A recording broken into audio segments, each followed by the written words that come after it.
Hey guys, this is हर्ष और आज के इस वीडियो में हम बात करेंगे ह्यूमन न्यूरल सिस्टम का लेसन 2। अब देखो यार, अगर अभी आपने ये वीडियो स्टार्ट किया है, आपने अभी ये लोगो देखा और आप बैक होके चले जा रहे हो, कोई भी टॉपिक को बीच से छोड़ने पे ये प्रॉब्लम आपको आएगी। आप कभी भी मतलब अपने डाउट्स क्लियर नहीं कर पाओगे, चैप्टर को समझ नहीं पाओगे। तो याद रख, अगर तू अभी देखना शुरू किया है तो इस वीडियो को पूरा देख। मैं गारंटी देता हूँ जो ये ह्यूमन न्यूरल सिस्टम तुम्हें कभी दिक्कत नहीं करेगा। तो चलो यार, ह्यूमन न्यूरल सिस्टम का लेसन 2 स्टार्ट करते हैं। ओके, एज यूजुअल ये इंट्रोडक्शन है मेरा नाम आप सबों को पता है, हर्षराज। बायोलॉजी फैकल्टी हूँ, मेंटर, स्पीकर एंड मोटिवेटर। ये आप पे मर्जी, जो आप बोल लो। स्पेशली नीट के बच्चे को पढ़ाता हूँ, एक्स DAV स्टूडेंट हूँ and all the way from Allen Kota. यार देखो, मेरा काम है नए तरीक़ों से लर्नर्स को सिखाना और मैंने पढ़ाना शुरू किया था 2015 से। सो लेसन 2 स्टार्ट करते हैं। अब देखो यार, हमने अभी नर्व्स टिश्यू के बारे में बात किया, ह्यूमन न्यूरल सिस्टम के बारे में बात किया। अगर मैं बोलूँ जो मैं न्यूरॉन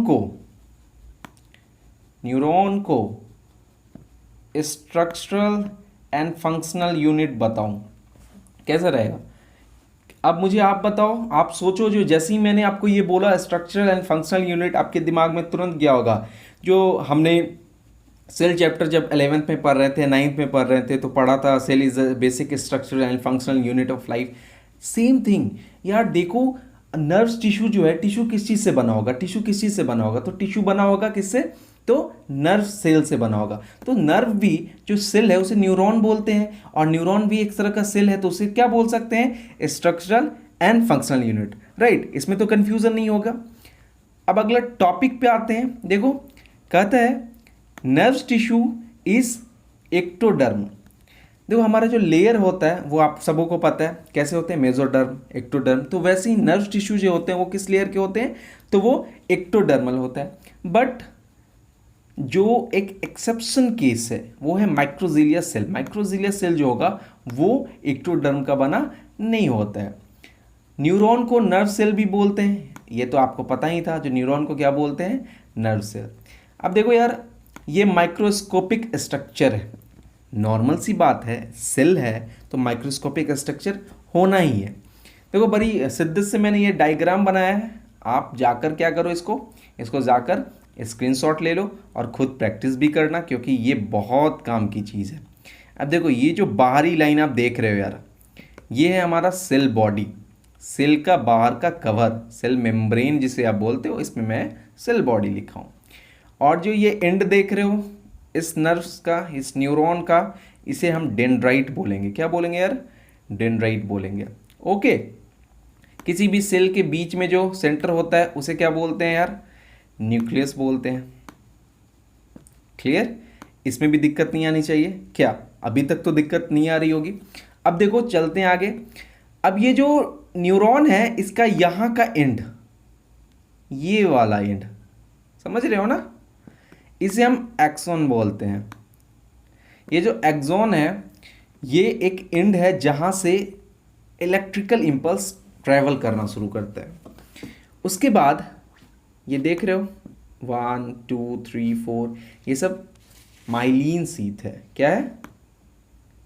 माइलिन शीथ है।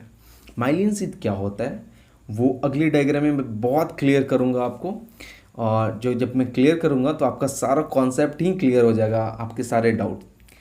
और इसके बीच का गैप जो है वो है नोड ऑफ रैम्ब्री। ठीक है? अब देख, ये बीच में रेड रेड जो देख रहा है वो है स्वान सेल। ओके, तो ये बस समझ ले एक तरह से। और ये जो लास्ट का टर्मिनल है इसे एक्सॉन टर्मिनल बोलेंगे। तो इस डायग्राम को बस ये देख ले जो कहाँ पे क्या है। मैं इसका क्लियरेंस आगे वाले व्यू में, आगे वाले स्लाइड में मैं आपको देता हूँ। चलो फिर, तो देखो बड़ी क्लियर है ये डायग्राम। तो आपको देख के समझ में आ गया होगा कि मैंने उसे कैसे जूम आउट करके बनाया है। आप इसका भी स्क्रीनशॉट ले लो और प्रैक्टिस करो। अब देखो, पार्ट्स ऑफ न्यूरॉन है यहाँ पर यार। यहाँ पर पार्ट्स ऑफ न्यूरॉन की बात हमने करने वाले हैं।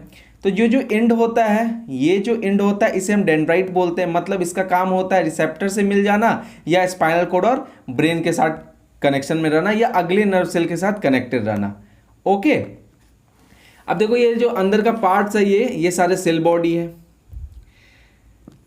अब इसमें देख रहे हो ये बूंदे बूंदे ऐसे ऐसे बूंदे जो भी मैं कर रहा हूँ, बूंदे देख रहे हो ना ऐसे, ये जो बूंदे छोटे छोटे देख रहे हो ना, ये निसल गैनुलस है।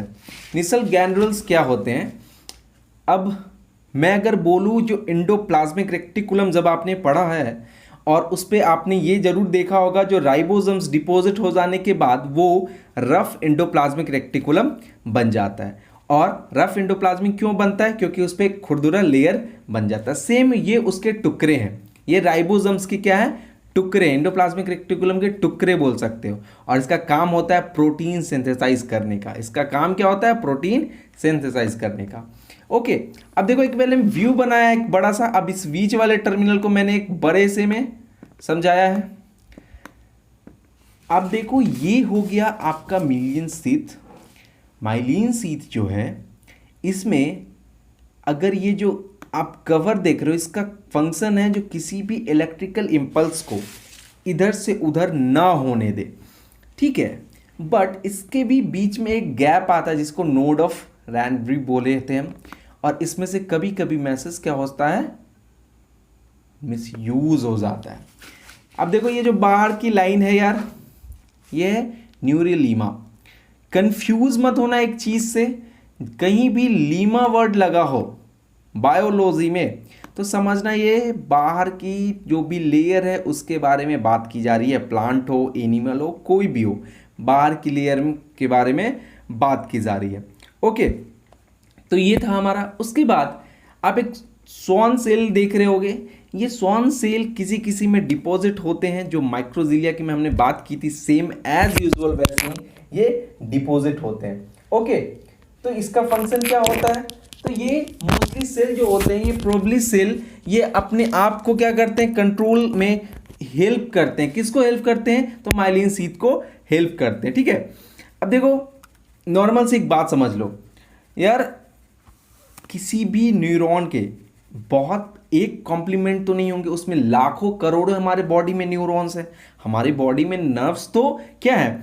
लाखों एंड करोड़ों हैं, सब एक दूसरे से इंटरकनेक्टेड है। तो इंटरकनेक्टेड होने का मतलब क्या है? वो लोग एक दूसरे से मैसेज क्या करेंगे? इंपल्स करेंगे। अब हमारा ये रिसेप्टर, ये सेंस ऑर्गन है, यहाँ पे मैंने पिन किया, यहाँ पे मैंने क्या किया? पिन किया। ये रिसेप्टर तुरंत क्या किए? हमारे डेंड्राइट्स के पास वो मैसेज ट्रांसफर करवाए, और ये केमिकल मैसेज किस में बदल गया? इलेक्ट्रिकल इंपल्स में, जो कि इस लाइन से, इस माइलिन शीथ से होते हुए स्पाइनल कॉर्ड या ब्रेन के पास पहुंच जाता है। ओके, सो इन नेक्स्ट अब हम लोग कुछ टॉपिक को समझेंगे, इसमें जानेंगे। अब है न्यूरोलॉजिकल सेल। पहला हमारा जो टॉपिक है वो है न्यूरोलॉजिकल सेल। क्या है हमारा? Neurological cell. What is it? Is packaging and supporting cell found in CNS। मैंने याद है फर्स्ट लेसन में, अगर फर्स्ट लेसन आपने नहीं देखा है तो अभी जाओ, चैनल को सब्सक्राइब भी कर लो, और इसमें आप टेलीग्राम के लिंक में चले जाना। टेलीग्राम अगर है आपके पास तो हर्ष की कक्षा आप सर्च करना, देखना उसमें बहुत सारे नोट्स PDF मैंने डाले हैं, आप भी उसे पढ़ सकते हो। और फर्स्ट लेसन में जाकर न्यूरल सिस्टम का CNS के बारे में या जो बेसिक फैक्ट्स है उसके बारे में आप देख लो जाकर। ओके, तो देखो न्यूरोलॉजिकल सेल क्या है? ये पैकेजिंग एंड सपोर्टिंग सेल है। क्या है? पैकेजिंग। यार पैकेजिंग से क्लियर है, ये किसी भी चीज़ को पैकेज करने में मदद करता होगा, और सपोर्ट का मतलब किसी को सहारा देने में मदद करता होगा। और ये फाइंड कहाँ होता है? तो CNS में, सेंट्रल नर्वस सिस्टम में। कहाँ फाइंड होता है? तो सेंट्रल नर्वस सिस्टम में। अब एस्ट्रोकाइट्स क्या है? यार देखो, एस्ट्रोकाइट्स प्रोवाइड करता है मैकेनिकल सपोर्ट। न्यूरॉन को मैकेनिकल सपोर्ट की भी ज़रूरी है, और वो एस्ट्रोकाइट्स उसे सपोर्ट करता है, ठीक है। और ये और भी इसका फंक्शन है जो न्यूट्रिशन का भी सपोर्ट करता है, रोल करता है maintenance of blood brain barrier. पहला इसका क्या हो गया? Mechanical support. दूसरा मेंटेन है ब्लड और ब्रेन के बैरियर में, मतलब ब्लड और ब्रेन के बैरियर जो है उसमें मदद। और एक और जो अच्छा फंक्शन है इसका, ये रिपेयर करता है डैमेज टिश्यू का। अगर बाय द चांस किसी भी कारण से, किसी भी दिक्कत से क्या होता है, तो हमारा नर्वस सिस्टम में, नर्व्स टिश्यू में कोई प्रॉब्लम्स आती हैं, वो डैमेज्ड होता है, तो ये जो एस्ट्रोकाइट्स है ये उसे रिपेयर करने में हमें मदद करता है। अब देखो आ गया टॉपिक माइक्रोजीलियल सेल के बारे में। माइक्रोजीलियल सेल जो है वो फाइगोगाइटिक्स है, स्कैवेंजर सेल है, मेसोडर्म है, ये एक्टोडर्म हमने पढ़ा था, और ये क्या है, मेसोडर्मल है। ठीक है, स्कैवेंजर सेल मतलब क्या समझते हो, वेस्ट प्रोडक्ट को निकालने का काम करना या वेस्ट प्रोडक्ट को हटाने का काम करना सेल से, यही। अब है ओलीडेंड्रोकाइट्स। ओलिगोडेंड्रोकाइट्स क्या है यार, देखो ओलिगोडेंड्रोकाइट्स क्या है, ये फॉर्म करता है सीएनएस एंड माइलिन शीथ को, सीएनएस के पार्ट्स को, और जो माइलिन शीथ जो बनता है उसे ओलिगोडेंड्रोकाइट्स बनाता है। क्या बनाता है, तो ये माइलिन शीथ।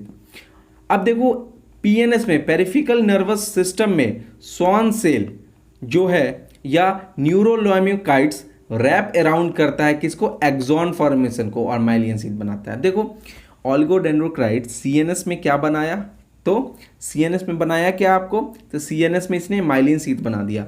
बट अगर पीएनएस की बात करें, जब पेरिफेरल नर्वस सिस्टम की बात करें, उसमें माइलिन शीथ कौन बनाएगा, तो उसमें स्वान सेल का फंक्शन होता है। ठीक है, जो अगला है हमारा इपिडाइमल सेल, ये करता है इपिथीलियम लाइन करता है किसका, सीएनएस का। जो सीएनएस का लाइनअप होता है, जो चारों बगल से उसे धागे रेशे से बांधे जाते हैं, जिससे वो क्या करे, क्या करेगा, वो अपने मैसेज को स्ट्रेट फॉरवर्ड करेगा। मतलब अगर ज़रूरी है पैर को कोई ऑर्डर देना तो हाथ के पास ना जाए, ज़रूरी अगर कोई आँख से कोई चीज़ देख रहे हैं तो हम डायरेक्ट ब्रेन के पास पहुंचा देते हैं उसे। ठीक है, तो ये था हमारा नर्वस जो न्यूरॉन है उसके बारे में फंक्शंस और उसके टाइप्स। अगला है यार type of neuron on the basic of number of axon and dendrite. अब देखो मैंने अभी एक्सॉन की बात की और डेंड्राइट की, याद रखना हर न्यूरॉन में एक ही एक्सॉन होगा। कितना एक्सॉन होगा, एक ही। लेकिन डेंड्राइट क्या होगा, डेंड्राइट एक हो सकते हैं, दो हो सकते हैं, तीन, चार या अब्सेंट भी हो सकते हैं। डेंड्राइट क्या होगा, एक, दो, तीन या अब्सेंट भी हो सकते हैं। क्लियर। अब तो जब मैं स्टार्ट करूं यहां और मैं बोलूं मल्टीपोलर, देखो पोलर मतलब समझ जाना एक एक्सॉन तो सब में होगा। अब बात है मल्टी की यहां पर, तो मल्टी मतलब एक एक्सॉन है तो कहीं ना कहीं एक या दो से ज़्यादा डेंड्राइट वहां प्रेजेंट है, क्योंकि तभी उसको हम क्या बोले हैं, मल्टीपोलर न्यूरॉन। और ये कहाँ होता है, तो सेरिबेलर कॉर्टेक्स में होता है। अब देखो बाईपोलर, बाई मतलब होता है दो, तो एक तो हमारा एक्सॉन क्लियर, याद कर कैसे करोगे इसको, तो याद रखना बाई का मतलब दो और एक तो एक्सॉन है ही, तो एक क्या बचा, एक डेंड्राइट बचा, मतलब एक एक्सॉन होगा और एक डेंड्राइट होगा। और ये कहाँ पाया जाएगा, रेटिना लेयर पे। कहाँ पाया जाएगा, रेटिना के लेयर पे जो आईज में होते हैं। अब देखो यूनिपोलर, ये बड़ी इंटरेस्टिंग है, जिसको याद कैसे करोगे, यूनी मतलब होता है सिंगल। तो भैया मैंने आपको क्या बता दिया है, पहले मैंने आपको क्लियर बोल दिया है जो एक एक्सॉन तो होगा ही होगा। तो जब एक एक्सॉन है दैट क्लियर कि इसमें डेंड्राइट अब्सेंट है, तो हमेशा याद रखना यूनिक का मतलब होता है सिंगल। यूनिक का क्या मतलब होगा, सिंगल। ठीक है, और जब सिंगल होगा तो क्या बोल सकते हैं उसको हम, जो यहाँ एक एक्सॉन है और डेंड्राइट अब्सेंट है, क्योंकि एक एक्सॉन तो होना ही होना है और डेंड्राइट क्या है, अब्सेंट है। ये कहाँ, एम्ब्रियोलॉजिकल स्टेट में रहता है, मैच्योरिटी होने पर ये मल्टीपोलर बन जाता है और बाईपोलर। यूनिपोलर अगर जब मैच्योर होगा तो ये बाईपोलर बन सकता है, साथ ही साथ मल्टीपोलर बन सकता है। अब देखो सूडो जो पोलर न्यूरॉन है ये सेल के एक साइड ब्रांच एक्सॉन है। सेल का क्या है, एक साइड ब्रांच एक्सॉन है। ठीक है, सो आई होप कि आपको कोर्स समझ में आया होगा। ठीक है, ये लेसन 2 था और नीट का पूरा ये जो कोर्स होगा ना ह्यूमन न्यूरल सिस्टम पे, ये टोटली फ्री ऑफ कॉस्ट है, कोई चार्ज नहीं लगना यार। फ़ोन उठाओ, यूट्यूब पे जाओ और अपने आप को पढ़ाओ। देखो मैं 100 बातें कह लूँ या मैं 200 बातें बोल दूँ या 400 बातें बोल दूँ, ठीक है, या जितने भी मोटिवेटर हैं आपको 100 तरह की चीज़ें बता दें, याद रखना एक चीज़ यार, मैं सजेशन नहीं दे रहा हूँ, बस एक चीज़, मतलब खुद को तू समझ, जो तेरी काबिलियत क्या है, तुझे क्या करना है, और फिर पढ़ाई करना शुरू कर। चांसेस कहीं मिले, मौका कहीं मिले, मोबाइल मिल जाए किसी का उससे, तो देख, तो पढ़ना शुरू कर। जब तू पढ़ने लगेगा ना, तो तेरे अंदर वो जो पॉजिटिव वाइब्स होती है वो खुद ब खुद आएगी। ठीक है। सो अब करना क्या है, अगर वीडियो अच्छा लगा है तो सब्सक्राइब करना चैनल को, आगे भी और भी वीडियो हैं वो भी देख लेना। Okay, and see ya in the next video. Bye bye.